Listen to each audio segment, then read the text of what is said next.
আল্লাহ রাব্বুল আলামিন বলছেন, সকল মানুষ ক্ষতিগ্রস্ত, ক্ষতির পথে, সবাই এই ক্ষতি থেকে বেঁচে থাকতে পারবে কারা? ক্ষতি থেকে বেঁচে থাকতে পারবে শুধু ওই মানুষরা যাদের মধ্যে 4টা গুণ আছে। কয়টা গুণ? 4 গুণ যার মধ্যে আছে সেই ক্ষতি থেকে বেঁচে যাবে। যার মধ্যে নাই সে ক্ষতি থেকে বাঁচার কোনো উপায় নাই। দুনিয়াতেও ক্ষতিগ্রস্ত, আখিরাতেও ক্ষতিগ্রস্ত। যদি লাভের রাস্তায় যেতে চাও, সফলতার রাস্তায় যেতে চাও, মুক্তির রাস্তায় যেতে চাও, তাহলে কটা সিফত থাকতে হবে? 4টা সিফত।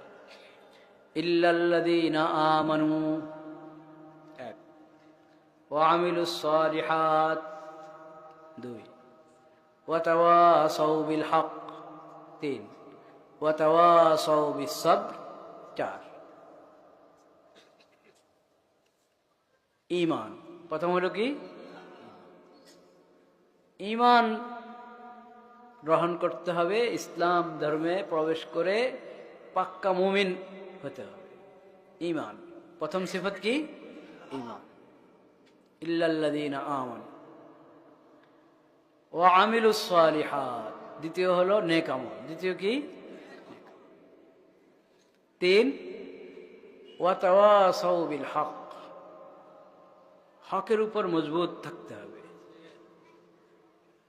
একা হকের উপরে থাকলেও হবে না, নিজেও থাকবে হকের উপরে, অন্যদেরকেও হকের উপরে থাকার জন্য বলবে, তাকিদ করবে, একে অপরকে বুঝাবে হকের উপরে থাকার জন্য, একে অপরকে সহযোগিতা করবে। কটা হলো? 3টা। 1 নম্বর ঈমান, 2 নম্বর আমলে সালেহ, নেক আমল, 3 হকের উপর মজবুত থাকা এবং পরস্পর হকের উপরে থাকার জন্য উপদেশ দেওয়া, তাকিদ করা, সহযোগিতা করা। 4, ওয়া তাওয়াসাউ বিস সাবর,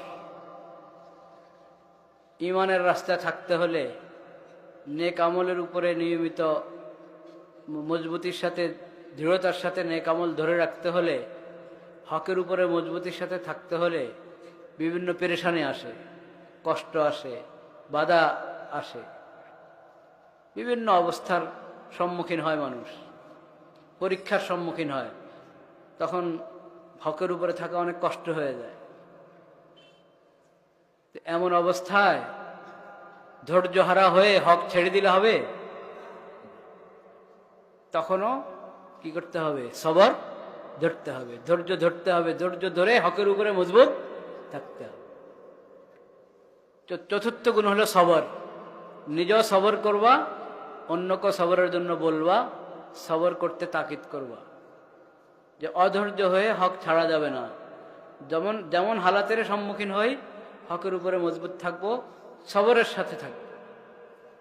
তাহলে ঈমান, নেক আমল, হকের উপরে মজবুত থাকার জন্য একে অপরকে তাকিদ করা, সহযোগিতা করা, এবং সবর অবলম্বন করার জন্য, নিজে সবর অবলম্বন করা, সবর অবলম্বন করার জন্য একে অপরকে তাকিদ করা এবং কি সহযোগিতা করা।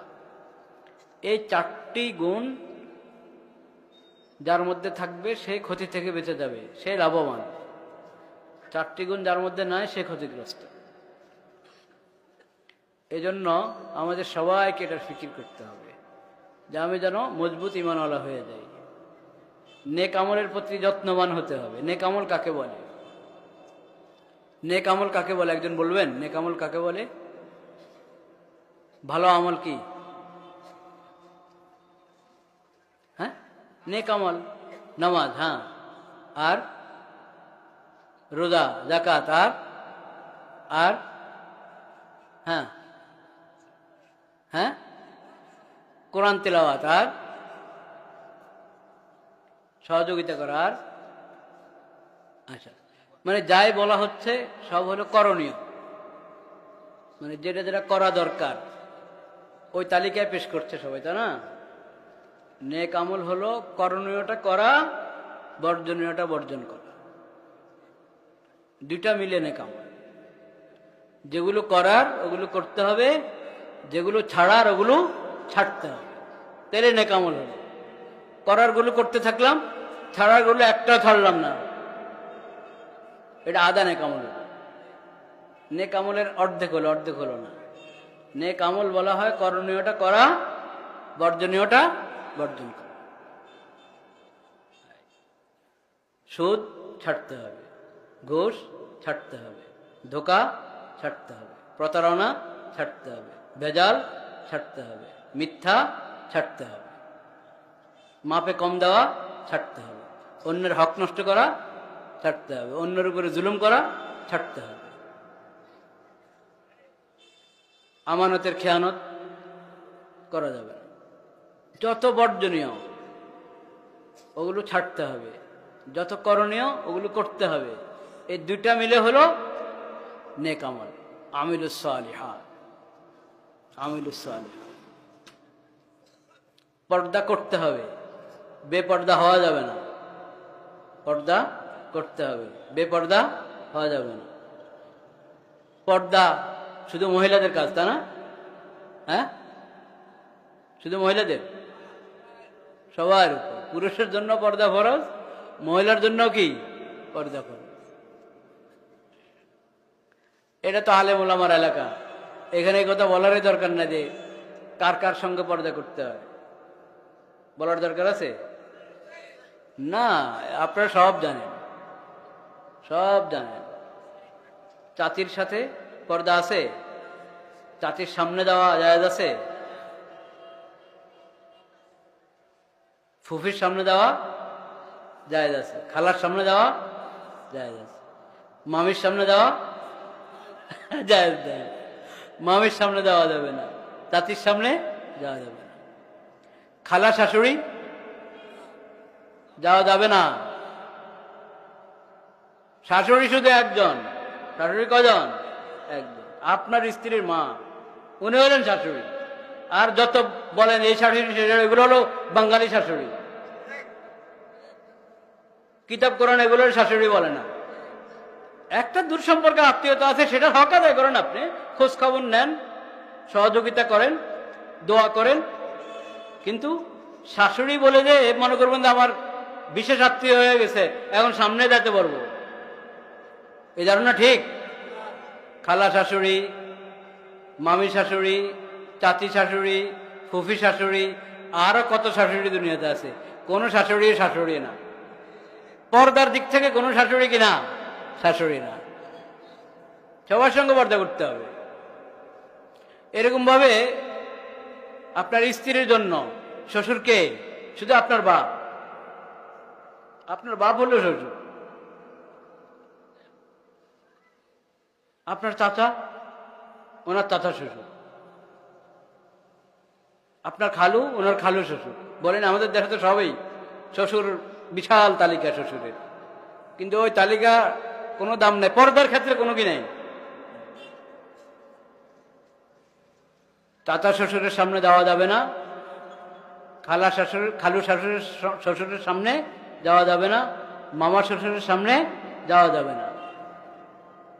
ফুফা শ্বশুর মানে আপনার স্ত্রীর ফুফা, ওনার সামনেও যাওয়া যাবে না। দেওর স্ত্রীর জন্য, আপনার স্ত্রীর জন্য বাসুর বলেন আর দেওর বলেন, এসব হলো হাদিসের ভাষায় হলো আল হামু, আল হামু। হাদিস শরীফে রাসূল করিম সাল্লাল্লাহু আলাইহি ওয়াসাল্লাম বলেছেন আল হামু আল মাউতু, আল হামু আল মাউতু।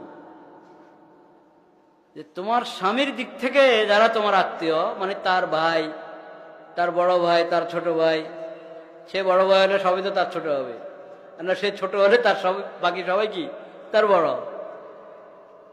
তোমার স্বামীর আপন ভাইরা কেউ তোমার স্ত্রীর জন্য কিনা মাহরম না। তাহলে তোমার ভাইয়ের চাচাতো ভাই যারা, তোমার ভাইয়ের খালাতো ভাই যারা, তোমার ভাইয়ের মামাতো ভাই, ফুফাতো ভাই, হ্যাঁ চাচাতো বললো তো হয় না, তো দুইটা চাচাতো জ্যাঠাতো, কেউ আপনার স্ত্রীর জন্য কিনা মাহরম না। সবাই আল হামু, সবাই কি আল হামু হাদিসের ভাষায়। তোমার স্বামীর মাধ্যমে তার যত ছোট বড় ভাই আত্মীয় হয়েছে তোমার, এরা পর্দার আত্মীয় না, এদের সঙ্গে পর্দা করা কি ফরজ, পর্দা করা ফরজ। এদেরকে মৃত্যুর মতো ভয় করো। কিসের মতো? আল হামু আল মৌতু। দেওয়ার আর বাসুর এই ধরনের যা আছে এরা সবাই হলো মৃত্যু, মৃত্যুর মতো বলেন রাসূলুল্লাহ, এরা সবাই কি মৃত্যু, মৃত্যুর মতো এভাবে বলা হয়নি, কাল মৌতি বলে না। দেখেন যদি হাদিসের শব্দটা হয়তো আল হামু কাল মৌতি, দেওয়ার বাসুররা মৃত্যুর মতো, হাদিসে বলে না যে মৃত্যুর মতো, বলেছে একবার সাক্ষাৎ মৃত্যু। তুমি মরে যাওয়া যেমন মুসিবত, ঠিক ওরকম মুসিবত যদি তুমি দেওয়ারের সাথে দেখা দাও। মরে যাওয়া যেমন মুসিবত, ঠিক ওরকম মুসিবত যদি বাসুরের সাথে দেখা দাও। এখন যদি আপনার এই মা, আপনার মা অর্থাৎ আপনার স্ত্রীর শাশুড়ি, উনি যদি সহযোগিতা না করে পর্দা করার জন্য, তো হবে? হ্যাঁ, কি হয়েছে যাস না, কয় না, অসুবিধা কি? তোর কি না ডাকে, তোর ভাইয়া না, সবাই তো ভাইয়াদান ভাইয়াদান করতে হয়, বড় ভাইয়াদান ছোট ভাইয়াদান সবাই ভাইয়াদান বলেন, ভাইয়াদান ভাইয়াদান তো পুরো দুনিয়ায় মেয়া, যার ইমান আছে সে তো ভাই, যারই ইমান আছে সেই তো আমার ভাই, নাকি? আল মুমিনুনা ইখওয়া, নাকি? সব মুমিন তো ভাই, তো সবার সাথে আপনি দেখা দিবেন নাকি? এখন স্বামীর বড় ভাইরাও ভাইদান, ছোট ভাইরাও ভাইদান, ছোট ভাইয়াদান, বড় ভাইয়াদান, মেজো ভাইয়াদান, সবাই ভাইয়াদান। এই ভাইয়াদান আপনি বলেন, ঠিক বলতে পারেন, কিন্তু পর্দার বিধান না আপন জায়গায়। এদের সবার সঙ্গে পর্দা করা জরুরি, কারো সামনে দেওয়া কি নাই জায়েজ নেই। এগুলো কি আসলে কঠিন? বিধান কি কঠিন? কঠিন না, বিলকুল কঠিন না, একবারই সহজ। খালি নিয়তের দরকার, হিম্মতের দরকার, সৎসাহসের দরকার, আর কিছু না। পাকা নিয়ত করেন, আপনি সহযোগিতা করেন আপনার ছেলের বোধের, আপনার ছেলের বোধের সহযোগিতা করেন, তারা যাতে পর্দাতে থাকতে পারে।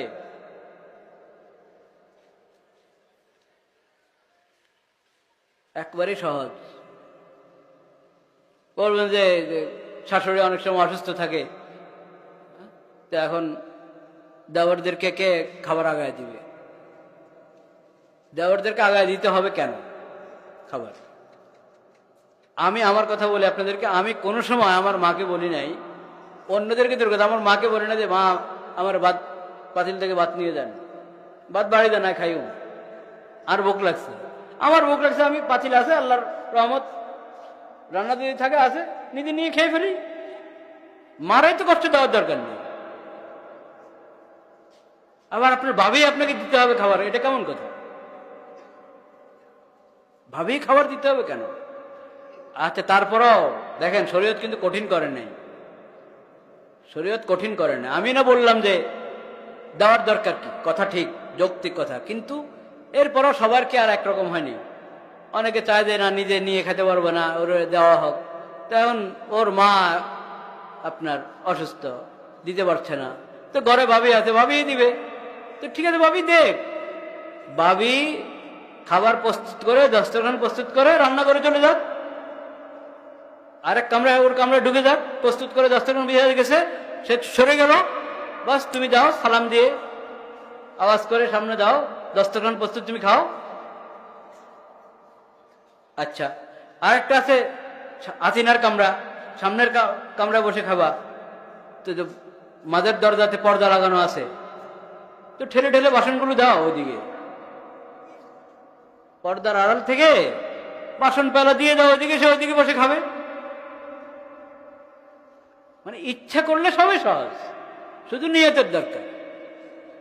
এই যে পর্দার বিধানকে কেন যে এত হালকা মনে করি আমরা অনেকে, নিশ্চয়ই এই এলাকা হবে না এরকম, কারণ এটা তো দেখি সব দিকে কত মাদ্রাসা, মাশাআল্লাহ, আলেমুল আমাদের দেশ, নিশ্চয় এখানের মাস্তুরাত পর্দা লঙ্ঘন করেন না, পর্দা করে চলেন, এবং সবাই পুরুষরা সহযোগিতা করে থাকেন, এরকমই হবে ইনশাআল্লাহ। আল্লাহ তাআলা সবাইকে তৌফিক দান করেন। তো আমি বললাম আমিলুস সালিহাত, মানে মুক্তি পাওয়ার জন্য, সফলতার জন্য 4 গুণের দ্বিতীয়টা কি? নেক আমল। এই নেক আমল করণীয়টা করা, বর্জনীয়টা কি? বর্জন করা। এটা মনে রাখতে হবে। হকের উপরে থাকতে হবে সবসময়। এটা বড় পরীক্ষা, অনেক পরীক্ষা আসে হকের উপরে থাকার ক্ষেত্রে। মানুষ যতক্ষণ নিজের মনের মতে হককে পায় তখন সহজে মেনে নেয়। হক যখন নিজের মনের বিরুদ্ধে যায় তখন আর সহজে মানতে পারে না। মন হকের ফয়সালা যা আমার মনেও চায় তা, তাইলে তো হক মানা অনেক সহজ। তখন কি হক মানে না না মানে এটার পরীক্ষা হয়? পরীক্ষা কখন হয়? পরীক্ষা হয় তখন যদি বলেন হকের দাবি একটা, আমার মনের দাবি আরেকটা। আমার মনে চায় অন্যটা, হকের দাবি যেটা আমার মনের চায় অন্যটা। হকের দাবি আর আমার মনের চাহিদা এই দুটো যদি বিরোধ লাগে তখন হলো ইমানের পরীক্ষা। তখন ইমানের পরীক্ষা, তখন হককে আমি পছন্দ করি কিনা, হকের মহব্বত আমার মধ্যে আছে কিনা, হকের উপর আমি থাকতে চাই কিনা, তখন হলো পরীক্ষা। ওই পরীক্ষাতে পাস করতে হবে। এমনি সবসময় আপনি হকের সঙ্গে আছেন, ওটা পরীক্ষা না মেয়া। পরীক্ষা হলো যখন হক আপনার বিরুদ্ধে পড়বে, আপনার মনের বিরুদ্ধে যাবে যখন হকের ফয়সালা, তখন আপনি হকের ফয়সালা গ্রহণ করেন কিনা, ওটা হলো পরীক্ষা। তখন হকের উপরে থাকা মজবুতির সাথে, তখন সবর ধরে হকের উপরে থাকা, এটা হলো হকের উপরে থাকার নাম। আল্লাহ তাআলা আমাদের সবাইকে তৌফিক নসিব করে। ছোট্ট একটা হাদিস বলে আমি শেষ করে দিচ্ছি। রাসূল করিম সাল্লাল্লাহু আলাইহি ওয়াসাল্লাম বলেছেন, আরবাউন ইযা কুন্না ফীকা ফালা আলাইকা মা ফাতাকা মিনাদ দুনিয়া। 4টা গুণ হাসিল করো। এই 4টা তো শুনলেন, আগে 4টা শুনছেন না? ওই 4টার মধ্যে দ্বিতীয়টা কি বলেন? দ্বিতীয়টা নেক আমল, আমলে সালেহ। শুনেন নাই? এই আমলে সালেহের মধ্যে তো বিশাল তালিকা, করণীয় বর্জনীয় তালিকা লম্বা না? 4টার কথা রাসূল করিম সাল্লাল্লাহু আলাইহি ওয়াসাল্লাম বিশেষভাবে বলেছেন। 4টা জিনিস তোমার মধ্যে যদি থাকে তাহলে দুনিয়ার কি পেলা নামে কোনো আফসোস করো না। 4টা জিনিস। 1 নম্বর সিদকু হাদিসিন ওয়া হিফযু আমানাতিন ওয়া হুসনু খালিকাতিন ওয়া ইফফাতুন ফি তু'মাতিন। 4টা। সিদকু হাদিসিন, সত্য বলবা, বাস। যত মিথ্যা, মিথ্যা পরিহার কর, মিথ্যা থেকে বেঁচে থাকো, সত্য বলবা, সিদকু হাদিসিন। হিফযু আমানাতিন, আমানত রক্ষা করো। আমানত কি জিনিস? 10,000 টাকা একজন আপনার কাছে দিয়েছে, ভাই আমানত রাখো না, এটা হলো আমানতের একটা প্রকার। আমানত আরো অনেক বিস্তৃত বিষয়, অনেক বিশাল বিষয়। আপনার উপরে যতজনের যত হক আছে, প্রতিটা হক এক একটা আমানত। প্রতিটা হক এক একটা কি? আমানত।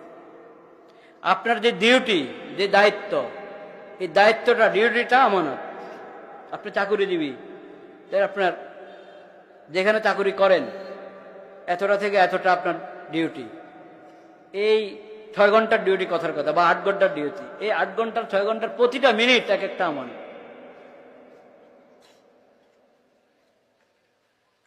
আমানত। সকল হক আমানত, সকল দায়িত্ব কি? আমানত। এবং আমানত খালি জাগতিক বিষয় হয় না, দিনের বিষয়গুলো, এলমে দিন। একটা মাদ্রাসা আছে, একটা মসজিদ আছে, এই মাদ্রাসা আপনাদের হাতে আমানত, এই মসজিদটা আপনাদের হাতে আমানত। তবলিগের মেহনত আমানত। তবলিগের মেহনত নষ্ট হয়ে যাবে, ওটার মধ্যে মানুষ নতুন নতুন বেদাত ঢুকা ভিন্ন দল করবে, তবলিগ থেকে এক পক্ষ ভিন্ন হয়ে গেছে। হয়েছে আপনাদের এলাকা আছে? হ্যাঁ, আলহামদুলিল্লাহ, আলহামদুলিল্লাহ। এমনি তবলিগও হয়তো কম নাকি? তবলিগ আছে। কি পরিমাণ সাথী এখানে? 3 জিল্লার সাথী কয়জন? চলে গেছে, নয় অনেক হতো। ঠিক আছে, 1 জিল্লার কতজন? মাশাআল্লাহ। ইজতেমাতে যাচ্ছেন কতজন? চলে গেছে। হ্যাঁ, ঠিক আছে, খুব ভালো। তো তবলিগের মেহনতটা একটা আমানত। এখানে বেদাত ঢুকা ভিন্ন কিছু লোক আলোক হয়ে নিজেদেরকে মূলধারার তবলিগ বলবে, হ্যাঁ, আর আপনারা ওটা সঙ্গ দিবেন। আমানতের খেয়ানত হবে, আমানতের খেয়ানত হবে। হ্যাঁ, প্রতিটা দিনই কাজ আমানত। তো রাসূল করিম সাল্লাল্লাহু আলাইহি ওয়াসাল্লাম বলছেন দ্বিতীয় কথা, প্রথম কথা ছিল কি সত্য বলবা, দ্বিতীয় কথা আমানতের হেফাজত করবা, আমানতের যেন খেয়ানত না হয়, আমানত যেন নষ্ট না হয়, আমানতকে সবসময় সংরক্ষণ করবা। 3 নম্বর হুসনু খালিকাতিন, ভালো ব্যবহার, দিলটাও ভালো হবে, ব্যবহারও ভালো হবে। 4 নম্বর ইফফাতুন ফি তুমাতিন, তোমার লোকমা হালাল হতে হবে, পানাহার হালাল, রোজগার হালাল। কটা কথা হলো? 4টা কথা। সত্য বলা, সত্য বলা। দ্বিতীয় আমানত রক্ষা। তৃতীয় দিলও ভালো, ব্যবহারও ভালো। 4 নম্বর লোকমা হালাল, মানে রোজগার কি হালাল। আল্লাহ তাআলা আমাদেরকে ওই 4টা এই 4টা এই সব সিফাত হাসিল করার তৌফিক নসিব করেন। ওয়া আখিরু দাওয়ানা আলহামদুলিল্লাহি রাব্বিল আলামিন। হ্যাঁ, জানাজার নামাজ আদায় করার পর মুনাজাত দেওয়া কি উত্তম? জানাজার নামাজটাই হলো আগাগোড়া দোয়া, বুঝছেন? জানাজার নামাজটা যারা বুঝে, জানাজার নামাজের মধ্যে প্রথম তাকবীরে পড়ে সানা, দ্বিতীয় তাকবীরে পড়ে কি দুরূদ শরীফ। এই সানা এবং দুরূদ শরীফ পড়া হয় দোয়া কবুল হওয়ার জন্য। তৃতীয় তাকবীর পরে দোয়াটাই পড়ে, আল্লাহুম্মা কফির লিহাইয়িনা ওয়া মাইয়িতিনা, এই দোয়ারও দোয়া আছে। চতুর্থ তাকবীর পরে সালাম ফিরে বলা। জানাজার নামাজ আগে গোড়া একটা দোয়া, বুঝছেন? জানাজা শেষ হলো, এখন তাড়াতাড়ি দফনের দিকে নিয়ে যাও, এখানে দোয়ার কোনো বিধান নেই। হ্যাঁ, আমার কি আমরা যে লাশ খাটিয়া কাঁধে নিয়ে হ্যাঁ 10 কদম করে 40 কদম গণনা করে তাহার চললে, এটা হলো সবাই শরীক হওয়ার জন্য আর কি, মানে সবাই যাতে খাটিয়া ধরতে পারে। খাটিয়া ধরার, লাশ কাঁধে করে নেওয়ার তো একটা ফজিলত আছে না, সওয়াব আছে না? ওই সওয়াব খালি 4 জনেই নিবে নাকি?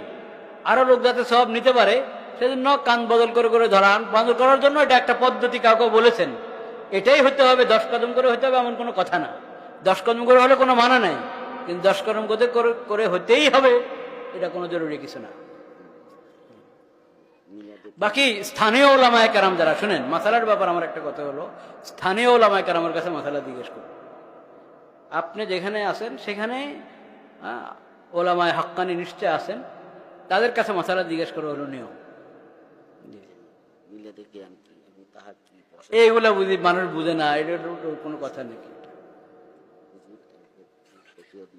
মহিলাদের মুখ এবং হাতের কবজি হ্যাঁ রাখলে হ্যাঁ পর্দা ফরজ আদায় হয়ে যাবে।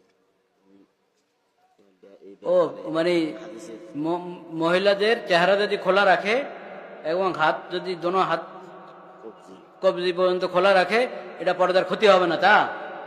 এটা হলো নমাজ। নমাজ, আরে ঘরে যখন মহিলারা একা একা নামাজ পড়ে না, নমাজের সময় তো পুরো শরীর ঢাকে, কিন্তু শুধু চেহারা খোলা রাখার কি আছে?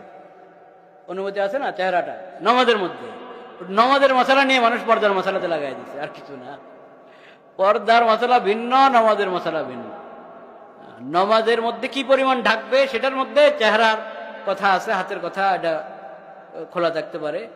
আর যেটা পর্দার মশলা, সেটার মধ্যে তো চেহারাই তো মূল ঢাকার জিনিস। দোয়া মুরব্বীরা করেন নাকি? হ্যাঁ, আচ্ছা, তো আমরা হ্যাঁ, ও আযানের পরে দোয়া আছে, আল্লাহুম্মা রাব্বা হাযিহিদ দাওয়াতিত তাম্মাহ ওয়াস সালাতিল কায়িমা আতি মুহাম্মাদিন ওয়াসিলা ওয়াল ফাযিলা ওয়া বা'সু মাকামান মাহমুদান আল্লাযী ওয়া'আদতা ইন্নাকা লা তুখলিফুল মিয়াদ। আগে দুরূদ শরীফ পড়বেন, পরে এই দোয়া পড়বেন। এমনি আশার নামাজ তো হয়ে গেছে, তা আমরা ইস্তিগফার পড়ে দুরূদ শরীফ পড়ি। আস্তাগফিরুল্লাহাল্লাযী লা ইলাহা ইল্লা রাব্বিল আলামিন ওয়াস সালাতু ওয়াস সালামু আলা সাইয়্যিদিল মুরসালিন ওয়া আলা আলিহি ওয়া সাহবিহি আজমাইন। ربنا ظلمنا أنفسنا وإن لم تغفر لنا وترحمنا لنكونن من الخاسرين. ربنا آتنا في الدنيا حسنة وفي الآخرة حسنة وقنا عذاب النار. ربنا لا تزغ قلوبنا بعد إذ هديتنا وهب لنا من لدنك رحمة إنك أنت الوهاب. ইয়া আল্লাহ, আপনি মেহেরবানি করে আমাদের সবাইকে কবুল করেন। ইয়া আল্লাহ, আমাদের সকলের সমস্ত গুনাহ খাতা মাফ করে দেন। ইয়া আল্লাহ, আমাদের সকল মুমিন মুসলমানের সমস্ত গুনাহ খাতা মাফ করে দেন। আল্লাহ আমাদেরকে ক্ষমা করেন, মাগফিরাত করেন মাওলা, মাগফিরাত করেন আল্লাহ, ভরপুর মাগফিরাত করেন আল্লাহ। যে মুরব্বীরা কবরে চলে গেছেন তাদের কবরকে নূর দিয়ে ভরে দেন, তাদের কবরকে জান্নাতের বাগিচা বানিয়ে দেন, তাদের সবাইকে জান্নাতুল ফিরদাউস নসিব করেন। আমাদের অনেক বড় বড় আলেমরা মুরব্বীরা চলে গেছেন। কুমিল্লার হজরত মৌলানা আশরাফ আলী সাহেব রহমতুল্লাহ চলে গেছেন। সিলেট হবিগঞ্জের হজরত মৌলানা তাফাজুল হক সাহেব চলে গেছেন। আরো অনেক মুরব্বীরা এই এলাকার অন্যান্য এলাকার কবরে চলে গেছেন। আল্লাহ আপনি সবার মাগফিরাত করেন, সবার দরাজাত বুলন্দ করেন। ইয়া আল্লাহ সবাইকে জান্নাতুল ফিরদাউসে জায়গা নসিব করেন। ইয়া আল্লাহ যারা হায়াতে আছেন তাদেরকে সুস্থতা দান করেন, শক্তি সামর্থ্য দান করেন। আল্লাহ আপনি আফিয়ত সালামতের সাথে সেহাত কোদের সাথে তাদেরকে দীর্ঘ নেক হায়াত দান করেন। আমরা সবাই নিজেদের মা বাবার জন্য দোয়া করি। রব্বির হামহুমা কামা রব্বায়ানি সগীরা, রব্বির হামহুমা কামা রব্বায়ানি সগীরা, রব্বির হামহুমা কামা রব্বায়ানি সগীরা। ইয়া আল্লাহ মজলুম মুসলিম উম্মতকে আপনার হেফাজতে রাখেন আল্লাহ, জুলুম থেকে রক্ষা করেন আল্লাহ সব জায়গায়। ইয়া আল্লাহ মুসলমানরা মজলুম, ইয়া আল্লাহ তাদেরকে জুলুম থেকে রক্ষা করেন। ইয়া আল্লাহ আপনি তাদেরকে নিজের হেফাজতে রাখেন, ইয়া আল্লাহ নিজের হেফাজতে রাখেন। ইয়া আল্লাহ আপনি নিজের হেফাজতে রাখেন। ইয়া আল্লাহ মজলুম থেকে জুলুম থেকে রক্ষা করেন, ইয়া আল্লাহ জুলুম থেকে রক্ষা করেন, আপনার হেফাজতে রাখেন মাওলা। আল্লাহুম্মা আনসুরিল মুস্তাদআফিনা মিনার রিজালি ওয়ান নিসাই ওয়াল বিলদান, আল্লাহুম্মা আনসুরিল মুস্তাদআফিনা মিনার রিজালি ওয়ান নিসাই ওয়াল বিলদান, আল্লাহুম্মা আনসুরিল মুস্তাদআফিনা মিনার রিজালি ওয়ান নিসাই ওয়াল বিলদান, আল্লাহুম্মা ইজআল লাহুম মিন লাদুনকা ওয়ালিয়্যা ওয়াজআল লাহুম মিন লাদুনকা নাসীরা। ইয়া আল্লাহ যার যে পেরেশানি আপনি জানেন, সবার সমস্ত পেরেশানি দূর করে দেন, সবার সমস্ত পেরেশানি দূর করে দেন। ইয়া আল্লাহ যার যে নেক তামান্না আপনি গায়েব থেকে পুরা করে দেন, যার যে জরুরত আপনার জানা আছে সবার সব জরুরত পুরা করে দেন, যারা ঋণগ্রস্ত তাদের ঋণ আদায় করে দেন, যার যে ঠেকা আছে আল্লাহ সবাইকে আপনি মেহেরবানি করে উদ্ধার করেন আল্লাহ, উদ্ধার করেন। ইয়া আল্লাহ মস্তুরাত যারা আছেন ঘরে ঘরে আমাদের মা বোনেরা তাদেরকে আপনি আপনার হেফাজতে রাখেন। ইয়া আল্লাহ তাদেরকে মাগফিরাত করেন, ইয়া আল্লাহ তাদেরকে আদর্শ মা হওয়ার তৌফিক নসিব করেন, তাদেরকে সন্তানদের লালন পালন ঈমানি এবং কুরআনী তরিকায় সন্তানের লালন পালনের তৌফিক তাদেরকে দান করেন মাওলা। ইয়া আল্লাহ তাদেরকে আমাদের পক্ষ থেকে উত্তম প্রতিদান দান করেন, জাযায়ে খায়ের দান করেন। এই মাহফিলের যারা ইন্তজাম করেছেন আল্লাহ তাদেরকে কবুল করেন। ইয়া আল্লাহ অনেকে অনেকভাবে মেহনত করেছে, সহযোগিতা করেছে। ইয়া আল্লাহ আল্লাহ আপনি মেহেরবানি করে সবাইকে উত্তম প্রতিদান দান করেন।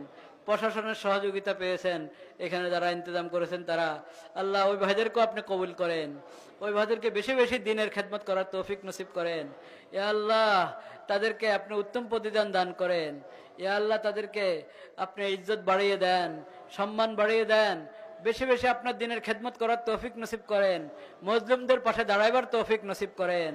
ইয়া আল্লাহ আপনি মেহেরবানি করে আরো যারা যে কোনোভাবে এই মাহফিলের অন্য অন্য দিনী কাজের মাদ্রাসার মসজিদের গরিবদের এতিমদের সহযোগিতা করে থাকে, ইয়া আল্লাহ আপনি মেহেরবানি করে সবাইকে আপনার হেফাজতে রাখেন। ইয়া আল্লাহ এখন এই শীতের মৌসুমে কতজনে শীতে কষ্ট পাচ্ছে, যে বেড়া খেয়াল করে করে ওদেরকে একটা কম্বল দিয়ে দিল, কোনো ধরনের শীতের সামান দিয়ে দিল, আল্লাহ আপনি তাদেরকে বেশি বেশি তৌফিক দান করেন। ইয়া আল্লাহ আপনি তাদেরকে উত্তম প্রতিদান দান করেন। ইয়া আল্লাহ আপনি তাদেরকে আখিরাতে আপনার কাছে জান্নাতুল ফিরদাউসে জায়গা দান করেন মাওলা। আল্লাহুম্মা ইন্না নাসআলুকা মিন খায়রি মা সাআলাকা মিনহু নাবিয়ুকা ওয়া আবদুকা মুহাম্মাদুন সাল্লাল্লাহু আলাইহি ওয়াসাল্লাম ওয়া নাউযু বিকা মিন শাররি মা ইসতাআযাকা নাবিয়ুকা ওয়া আবদুকা মুহাম্মাদুন সাল্লাল্লাহু আলাইহি ওয়াসাল্লাম ওয়া আনতাল মুস্তাআন ওয়া আলাইকাল বালাগ ওয়া লা হাওলা ওয়া লা কুওয়াতা ইল্লা বিল্লাহিল আলিয়্যিল আযীম। رب اغفر لي ولوالدي ولمن دخل بيتي مؤمنا وللمؤمنين والمؤمنات. رب اغفر لي ولوالدي ولمن دخل بيتي مؤمنا وللمؤمنين والمؤمنات. رب اغفر لي ولوالدي ولمن دخل بيتي مؤمنا وللمؤمنين والمؤمنات. رب أوزعني أن أشكر نعمتك التي أنعمت علي وعلى والدي وأن أعمل صالحا ترضاه وأصلح لي في ذريتي إني تبت إليك وإني من المسلمين. সুবহান রাব্বিকা রাব্বিল ইজ্জাতি আম্মা ইয়াসিফুন ওয়া সালামুন আলাল মুরসালিন ওয়ালহামদুলিল্লাহি রাব্বিল আলামিন আমিন বিরহমাতিকা ইয়া আরহাম। ওয়া আলাইকুম আসসালাম।